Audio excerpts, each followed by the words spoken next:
প্রতিষ্ঠা করতে চায় ওরা। সমকামীদেরকে পছন্দ করে যারা, লেসবিয়ানদেরকে পছন্দ করেন যারা, পুরুষ থাকবে পুরুষের মতো, যে পুরুষ মহিলাদের পোশাক পরে সে জাতীয় পুরস্কার পাবে দূরের কথা, জাতীয় জুতার মালা তার গলা পরে যাওয়া উচিত। ওরা যাদেরকে সুদর্শন বলেছে, আল্লাহর কসম সবগুলো লম্পট বদমাশ চরিত্রহীন ছাড়া কিচ্ছু হতে পারে না। ওরা সুকৌশলে পুরুষদেরকে মহিলা, মহিলাদেরকে পুরুষ এই দেশাবে প্রতিষ্ঠিত করার জন্য কয়েকদিন ধরে পায়তারা চালাচ্ছে। ইতিমধ্যে আপনারা দেখেছেন বাংলাদেশের সিনেমা জগৎটা, পরিচালনা জগৎ, কোন এক জগতের কোন এক অদ্ভুত এক পুরুষ মানুষ, নাম নাকি এডলফ খান। এটা কি ইংরেজি নাম না বাংলা নাম, না এর অর্থ কি এটা আমাদের জানা নাই। আচ্ছা, এডলফ খান এটা কোনো নাম হতে পারে? কথা বুঝেন না আপনারা? এডলফ এটা কি মানুষের নাম হতে পারে? নাম দিয়েছে। আর এই ভদ্রলোকটি এমন বিকৃত মস্তিষ্কের, পুরুষ হয়ে তিনি ভুরু প্লাক করেন, পুরুষ হয়ে তিনি মেকআপ করেন, মহিলাদের মতো পোশাক পরেন। এত কিছু করার পরে তাকে নাকি পুরস্কার দেওয়া হয়েছে বাংলাদেশের সবচাইতে সুদর্শন পুরুষ। তাকে নাকি পুরস্কার দেওয়া হয়েছে, শুধু সুদর্শন পুরুষ নন, তিনি হচ্ছেন সবচাইতে ফ্যাশনেবল পুরুষ। যে পুরুষ হয়ে ভুরু প্লাক করে, মেকআপ করে, মহিলাদের মতো সাজগুজ করে, তাকে তো সবচেয়ে ফ্যাশনেবল পুরুষ না দিয়ে তাকে একটা হিজড়া হিসেবে পুরস্কার দেওয়া দরকার। কথা ঠিক নেবে ঠিক জুড়ে বলেন। সুতরাং এডলফ খানদেরকে বাংলাদেশে প্রতিষ্ঠা করতে চায় ওরা। সমকামীদেরকে পছন্দ করে যারা, লেসবিয়ানদেরকে পছন্দ করেন যারা, পুরুষ থাকবে পুরুষের মতো, যে পুরুষ মহিলাদের পোশাক পরে সে জাতীয় পুরস্কার পাবে দূরের কথা, জাতীয় জুতার মালা তার গলা পরে যাওয়া উচিত। আপনারা বলতে পারেন, হুজুর জুমার মেম্বারে ওদের কথাটা কেন বললেন? জুমার মেম্বার থেকে কথা আমরা এই জন্য বলি, আমাদের আগামী ভবিষ্যৎ তরুণ প্রজন্মের লোকদেরকে বিপদগামী করার জন্য ওরা অ্যাওয়ার্ড দিচ্ছে। এর মানে তরুণ প্রজন্মকে ডাইভার্ট করছে এইদিকে, তোমরাও এই পথে আসো। কথা বলেন ঠিক কিনা জোরে বলেন? শ্রেষ্ঠ সুন্দরের পুরস্কার কে না হতে চায়? শ্রেষ্ঠ ফ্যাশনেবল, আমি সবচেয়ে স্মার্ট, এটা পুরস্কার কে না পেতে চায়? যুবকরা যখন দেখবে মহিলাদের মতো পোশাক পরলে, গ্রুপ লাগ করলে তো এডলফ খান হওয়া যাবে আর পুরস্কার পাওয়া যাবে, তাহলে সেই পথে হাঁটি। যুবকদেরকে বলছি, যুবকেরা, ওরা যাদেরকে সুদর্শন বলেছে, আল্লাহর কসম সবগুলো লম্পট বদমাশ চরিত্রহীন ছাড়া কিচ্ছু হতে পারে না। সুতরাং এই চরিত্রহীনদেরকে যারা পুরস্কার দেয়, লম্পট বদমাশদের সাথে এ দেশ, এই জাতি, এই সংস্কৃতির কোনো সম্পর্ক আছে? চিৎকার দিয়ে বলতে হবে আছে। লানত ওই সমস্ত পুরুষের উপরে যারা মহিলাদের বেশভূষা ধারণ করেছে, লানত ওই সমস্ত নারীদের উপরে যারা পুরুষের পোশাক ধারণ করেছে। এরা হচ্ছে আল্লাহ পাকের পক্ষ থেকে লানত প্রাপ্ত, মালউন, অভিশপ্ত। আর এদের পিছনে বাংলাদেশের তথাকথিত সাংবাদিকরা পাগলের মতো দৌড়ে যায়। আপনি কিছু বলেন, আল্লাহর কসম, যে সমস্ত সাংবাদিকরা দুইটা পয়সার জন্য এই সমস্ত হাফ লেডিস, এই সমস্ত তথাকথিত লেসবিয়ান, গেদের প্রশংসা করে, আল্লাহর কসম এরা মুসলমানের শত্রু, এ রাষ্ট্রের শত্রু, কালচারের শত্রু, ভবিষ্যতের শত্রু। এরা জাতির বিবেক হতে পারে না। জাতিসংঘের মানবাধিকার কমিশন যদি বাংলাদেশ গঠিত হয়ে যায়, তাহলে এই এডলফ খানের মতো ব্যক্তিরা, হোসিমিনের মতো ব্যক্তিরা, বগুড়াতে বাড়ি ভদ্রলোকের, পুরুষ ট্রান্সজেন্ডার হয়ে মহিলা হয়েছে, উনি নাকি জাতীয় নারী দিবসে আবার ডক্টর ইউনূসের কাছ থেকে পুরস্কার গ্রহণ করে। নারী জাতের জন্য এর চাইতে লজ্জা কিছু হতে পারে? নারীদের পক্ষে পুরস্কার গ্রহণ করে ট্রান্সজেন্ডার মহিলা। জন্মগত মহিলা পুরস্কার পায় না, কিন্তু পুরুষ থেকে লিঙ্গ কর্তন করে সার্জারির মাধ্যমে মহিলা হয়েছে, সে পুরস্কার পাচ্ছে। এর মানে হচ্ছে ট্রান্সজেন্ডারদেরকে প্রমোট করা হচ্ছে। আমি আপনাদেরকে সতর্ক করে বলে দিচ্ছি, আলেম ওলামাদের পক্ষ যদি আহ্বান আসে ট্রান্সজেন্ডারদের বিপক্ষে, সমকামীদের বিপক্ষে এবং তথাকথিত নারীবাদের বিপক্ষে যদি দাঁড়িয়ে যেতে হয়, আপনারা কি প্রস্তুত আছেন তো? ইনশাআল্লাহ।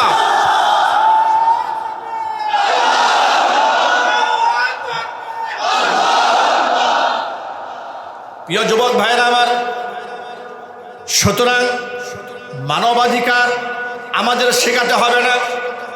আমরা মানবাধিকার শিখব আল্লাহর কোরআন থেকে, নবী করিম সাল্লাল্লাহু আলাইহি ওয়াসাল্লামের হাদিস থাকতে মানবাধিকার শেখার জন্য আমাদের পশ্চিমা দেশে যেতে হবে না। আমরা কোথায় আসবো? যদি বলতে হবে কোথায় আসবো? কোরআনের কাছে আসবো। আমরা বলি ইনশাআল্লাহ। জুড়ে বলেন না ইনশাআল্লাহ। আর যারা এই তথাকথিত আন্তর্জাতিক মানবাধিকার কমিশনের বিরুদ্ধে চুপ থাকেন, তাদের ব্যাপারে আপনাদের সাবধান হতে হবে। ঠিক কিনা জুড়ে বলেন? এই প্রতিবাদ করার দায়িত্ব কি শুধু আলেমুল আমাদের, নাকি সর্বসাধারণের? সর্বসাধারণের দায়িত্ব। কারণ এই দেশ এবং রাষ্ট্র তখন একটা হুমকির মুখে পড়ে যাবে।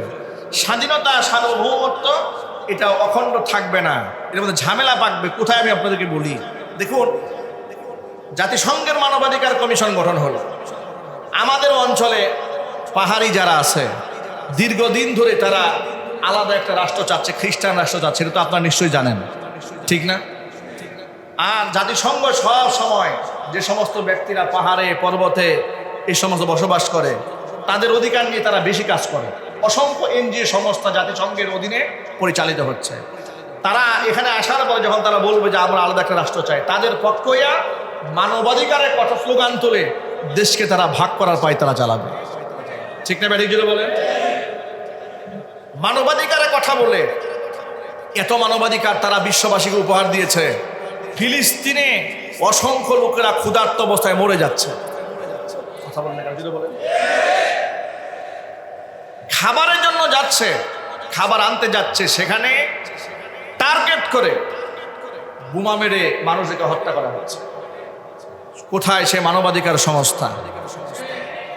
তখন তো মানবাধিকার নাই। ইয়ামানে অসংখ্য মুসলমানকে হত্যা করা হয়েছে, সেখানেও মানবাধিকার নাই। সিরিয়াতে তারা অসংখ্য মানুষকে হত্যা করেছে, সেখানেও মানবাধিকার কমিশন ব্যর্থ হয়েছে। এর মানে হচ্ছে কাশ্মীরে মুসলমান মার খায়, সেখানে মানবতার দরকার নাই।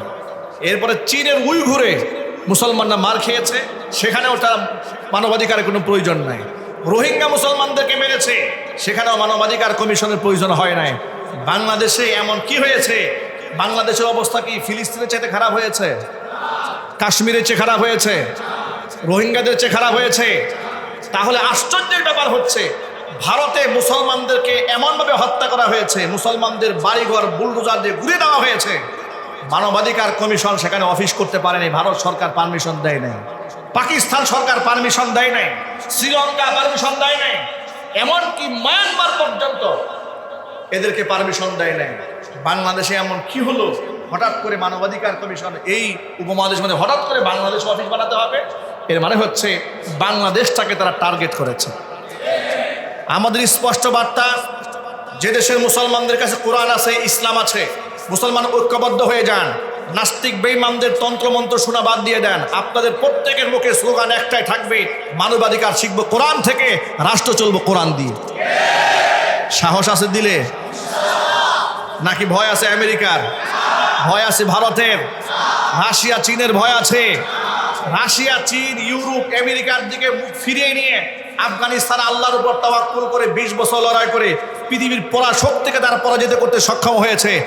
কোরআন বলছে, মাইয়াত্তাকিল্লাহা ইয়াজআল লাহু মাখরাজা, যেই ব্যক্তি আমাকে ভয় করে তার মুক্তির রাস্তা আমি খুলে দেব। গোটা জাতি ঐক্যবদ্ধ হন, আমরা আগামীর বাংলাদেশ কোরআনের বাংলাদেশ বানাতে চাই। আপনারা কি ঐক্যবদ্ধ আছেন? কারা কারা আছে? আমি দু হাত দেখতে চাচ্ছি। আল্লাহ পাক কবুল করেন, জোরে বলেন আমিন। মুক্তির রাস্তা কে খুলে দেবেন? এই বিশ্বাস অন্তরে আছে তো? আল্লাহ পাক যেন কবুল করেন, মঞ্জুর করেন, জোরে বলেন আমিন।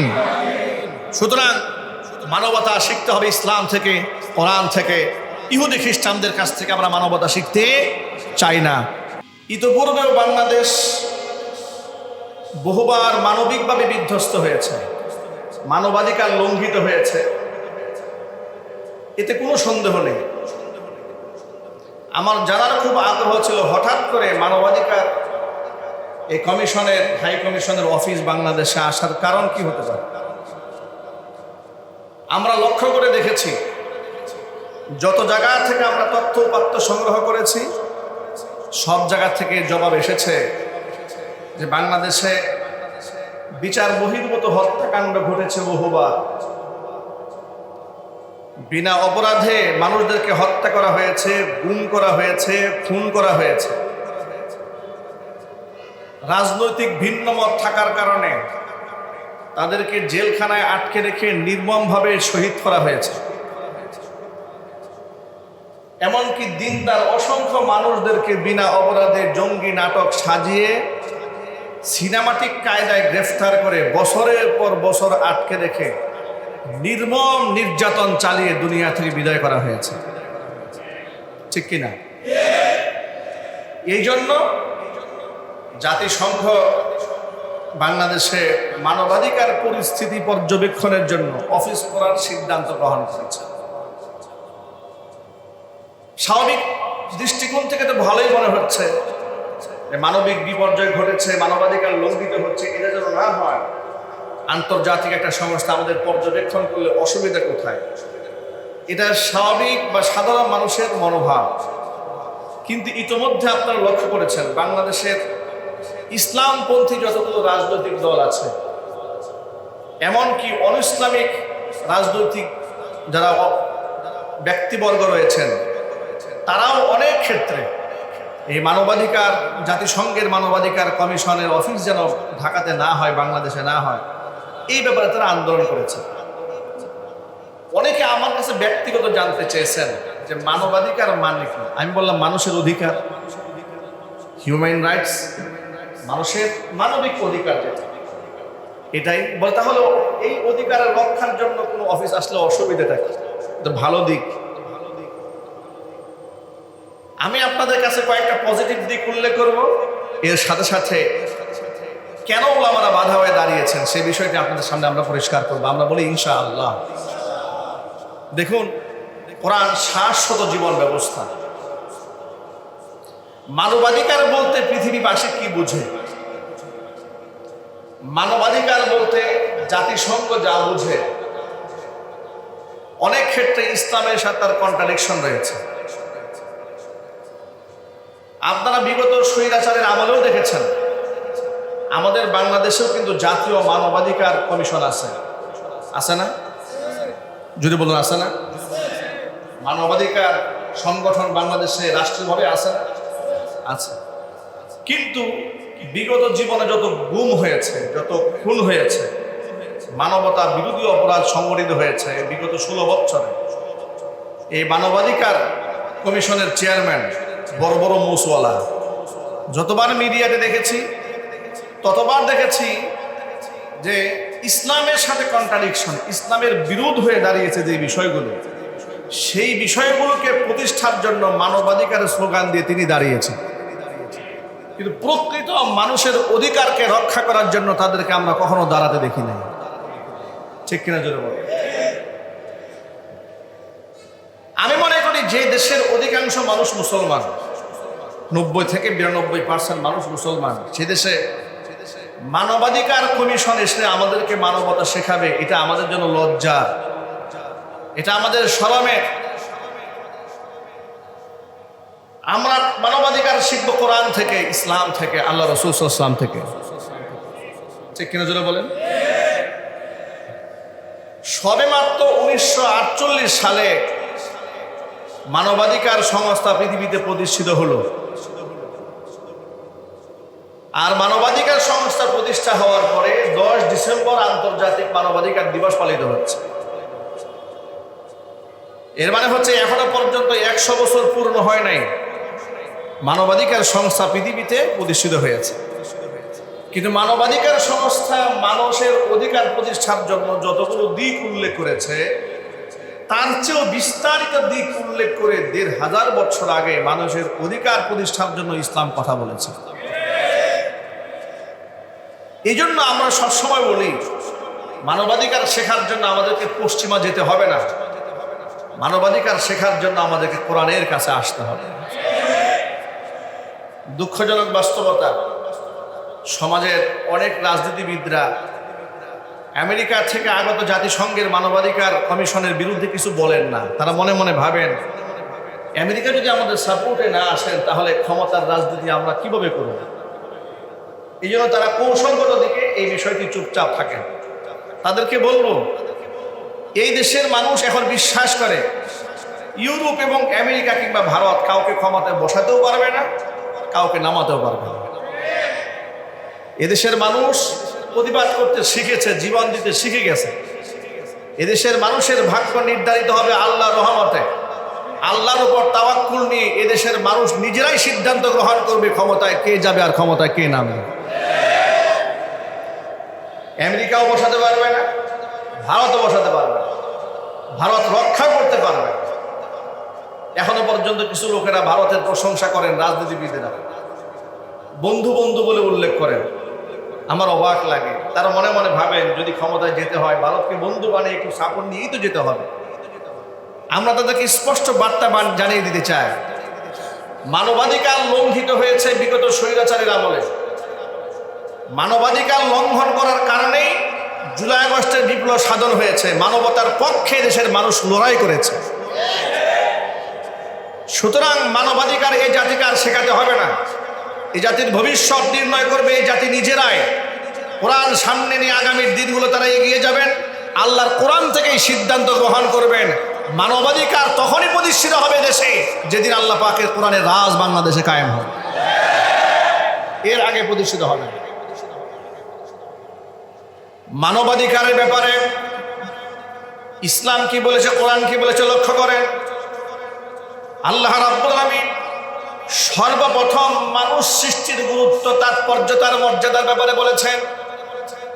আল্লাহ পাকের ভাষা আল্লাহ বলছেন, মানুষ যখন মাতৃগর্ভে থাকে তখনই তার সম্মান আমি আল্লাহ পাক সৃষ্টি করে দেই।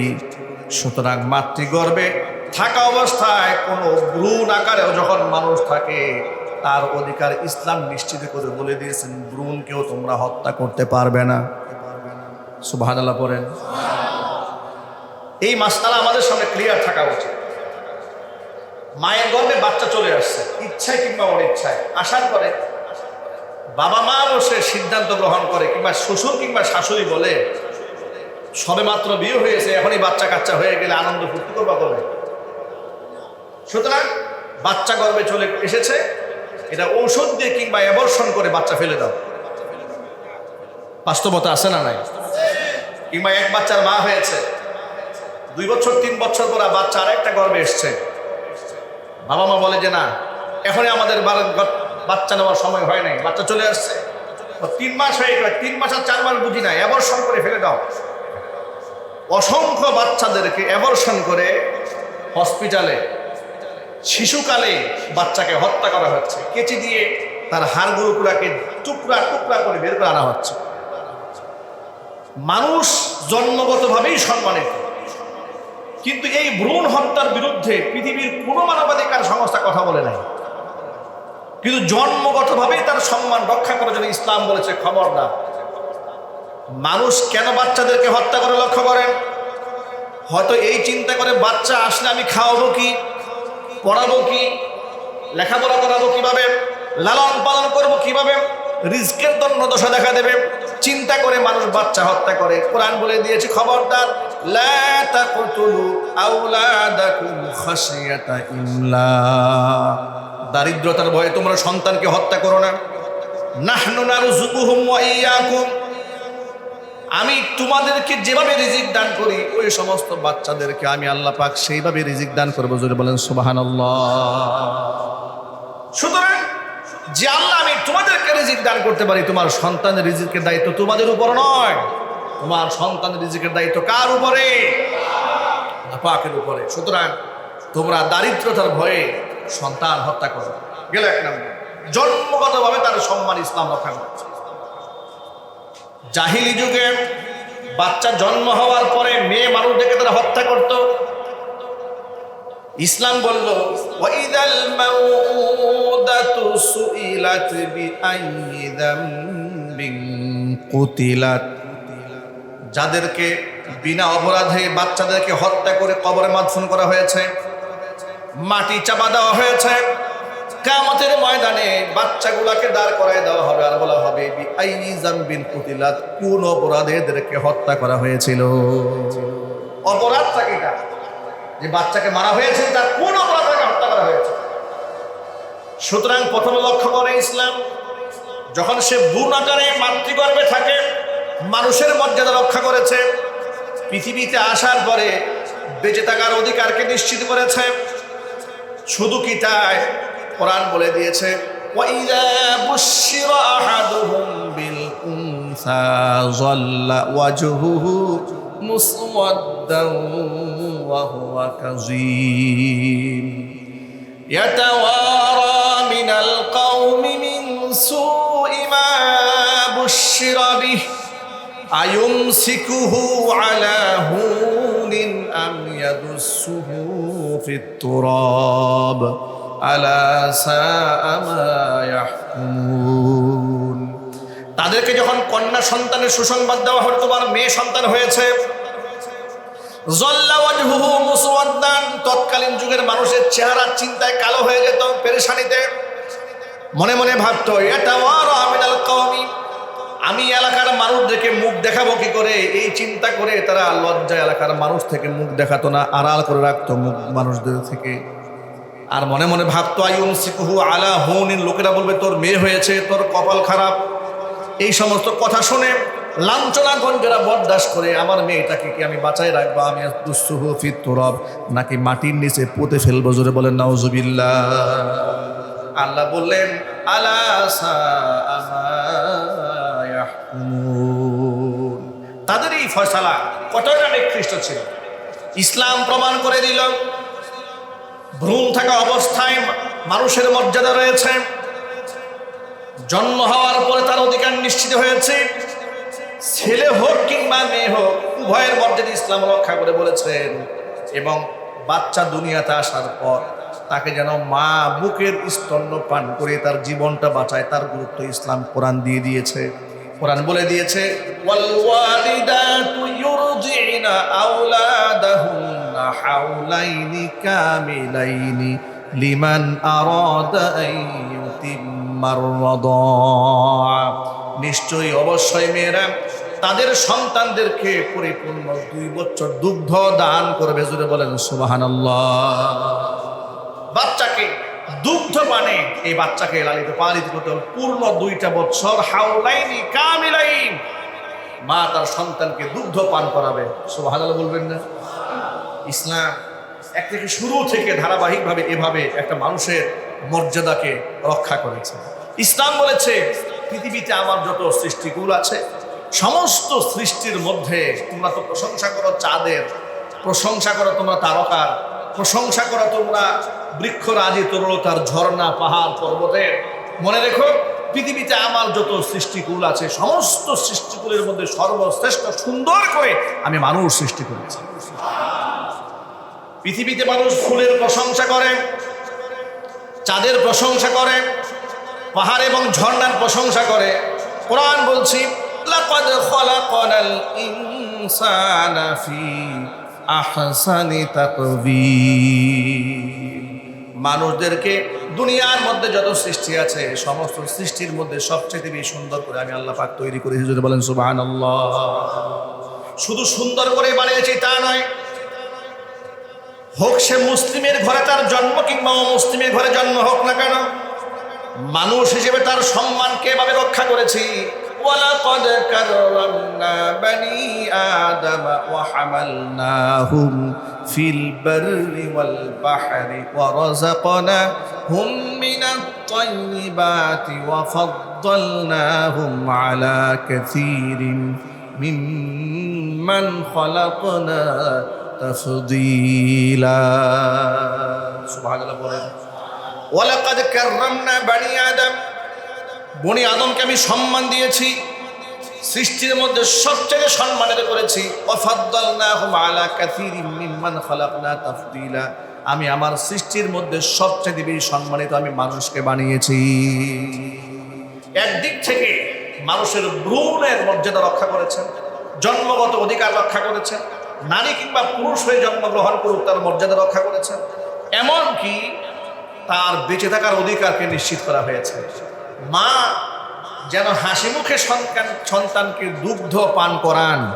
নবী করিম সাল্লাল্লাহু আলাইহি ওয়াসাল্লাম বলেছেন একজন দুগ্ধপোষ্য সন্তান যখন তৃষ্ণায় চিৎকার দেয়, মা যখন তার এক ফোঁটা দুধ বাচ্চার মুখে ঢেলে দেওয়া মাত্র একটা মৃত্যুপথের যাত্রী ব্যক্তিকে বাঁচিয়ে দিলে যে সওয়াব হতো, এক ফোঁটা দুধের বিনিময়ে মায়ের আমল নামায় আল্লাহ পাক সেই সওয়াব দান করে দেয়। ইসলাম এভাবে মানবাধিকারকে রক্ষা করেছে গোটা পৃথিবীতে। যদি ইসলাম যারা পালন করে তাদের চাইতে মানবিক আর কেউ হতে পারে না। জোরে বলেন সুবহানাল্লাহ। ভাইরা আমার,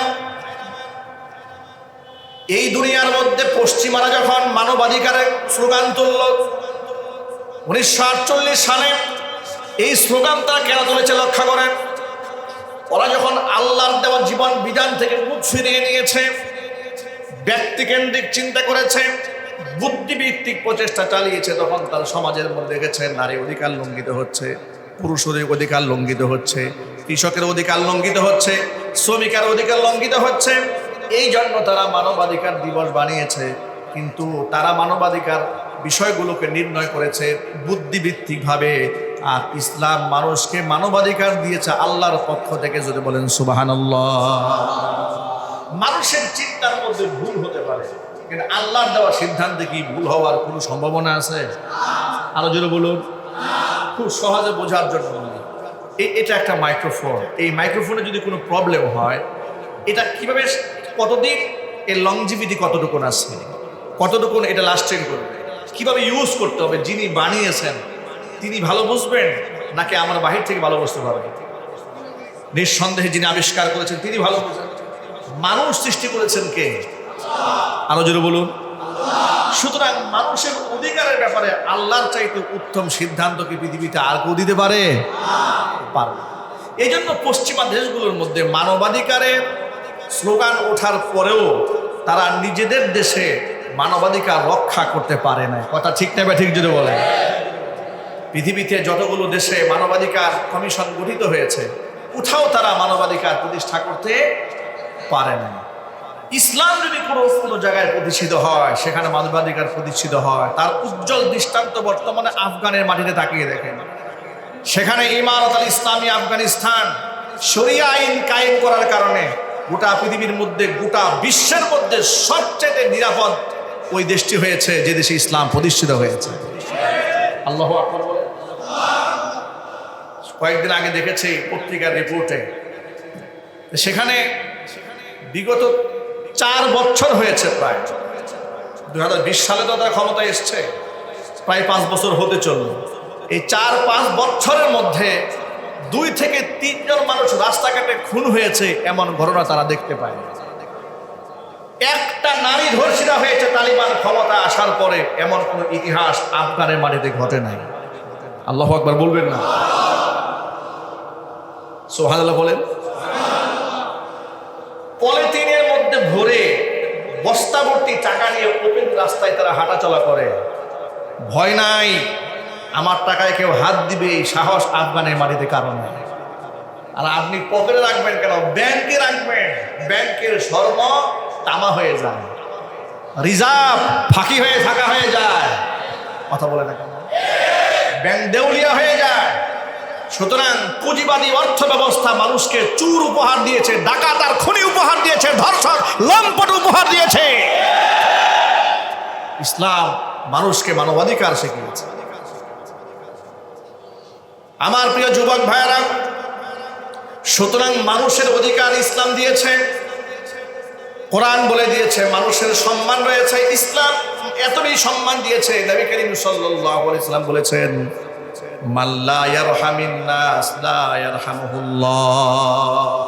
যেই ব্যক্তি মানুষের উপর রহম করে না, সেই ব্যক্তির উপর স্বয়ং আল্লাহ পাক নিজে রহম করেন না। আল্লাহর নবী আরেকটা হাদিসের মধ্যে বলেছেন, ওয়াল্লাহু ফি আউনিল আবদি মা কানাল আবদু ফি আউনি আখিহি। একজন মুসলমান কিংবা এক ভাই আরেক ভাইয়ের সহযোগিতা যতক্ষণ পর্যন্ত করে, ততক্ষণ পর্যন্ত আল্লাহ পাকের সাহায্য তার উপরে থাকে। ইসলাম এত বেশি মানবাধিকারের কথা বলেছে। এই যে মানবাধিকার মধ্যে আরেকটা বিষয় লক্ষ্য করেন, প্রতিবেশীর হক, আত্মীয় স্বজনের হক, পিতা মাতার হক, স্ত্রীর হক, ইসলাম বলেছে না বলে নাই? এত বেশি বলেছে। আল্লাহ নবী সাল্লাল্লাহু আলাইহি ওয়াসাল্লাম প্রতিবেশীর ব্যাপারে বলেন, ওয়াল্লাহি লা ইউমিন, ওয়াল্লাহি লা ইউমিন, ওয়াল্লাহি লা ইউমিন। তিনবার নবীজি কসম করে বলেছেন, আল্লাহর কসম করে বলি সেই ব্যক্তি ইমানদার হতে পারে না। কোন ব্যক্তি? মাল্লা ইয়ামানু জারুহু বাওয়াইকাহু, যেই ব্যক্তির অনিষ্টতা থেকে প্রতিবেশী নিরাপদ থাকতে পারে না, সেই ব্যক্তি কখনো ইমানদার হতে পারে না। সুবহানাল্লাহ, বুঝতে পারেন না? সুবহানাল্লাহ। আরো কত চমৎকার কথা রাসূল নবী সাল্লাল্লাহু আলাইহি ওয়াসাল্লাম বলেছেন।